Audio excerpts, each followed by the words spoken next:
San Marcos Corridor News is excited to introduce the Corridor Weekly News Recap, videos covering the biggest stories in Hays County every week. I'm Jaira Simpson.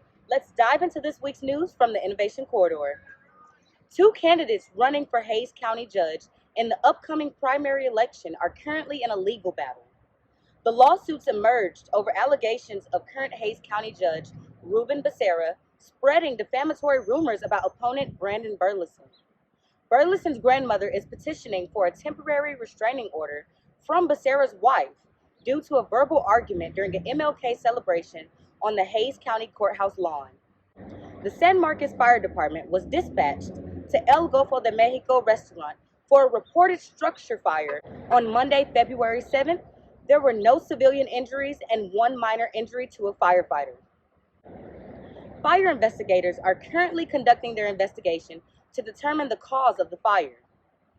A grand jury in Caldwell County indicted Martindale resident Terry Turner for the murder of Adil DeHogie, who was killed when Turner shot him in his driveway in Martindale on October 11, 2021.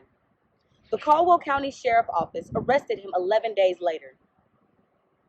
The Hays County Commissioner's Court proclaimed February 2022 as Spay-Neuter Awareness Month and urged all residents of Hays County to help control pet overpopulation.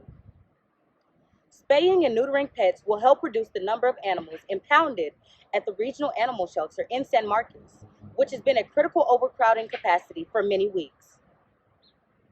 The San Marcos Planning and Zoning Commission denied a request from developer Jared Shink to develop a purpose-built student housing development located at the intersection of North Fredericksburg Street and Pat Garrison Street.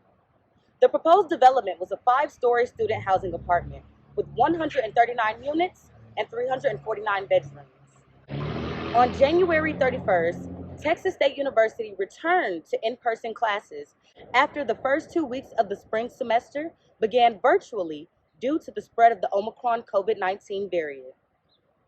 In just their first week back on campus, Texas State students and staff had to take 2 more days off of instruction due to last week's winter storm.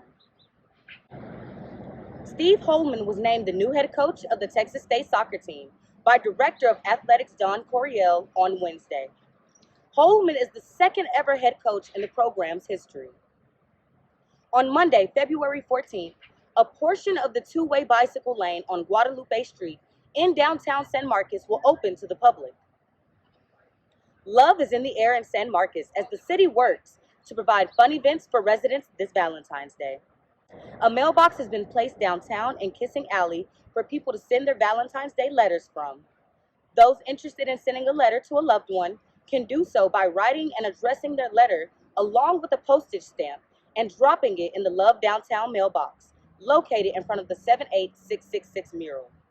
San Marcos is also hosting a Love is in the Air date night on February 14th on the Hays County Historic Courthouse lawn. Thank you for tuning in for the Corridor News Recap, sponsored by Lacima. Please follow us on Facebook or Twitter and subscribe to our daily newsletter to always stay updated on local news. More information on these stories and other news and events happening around Hays County can be found at smcorridornews.com.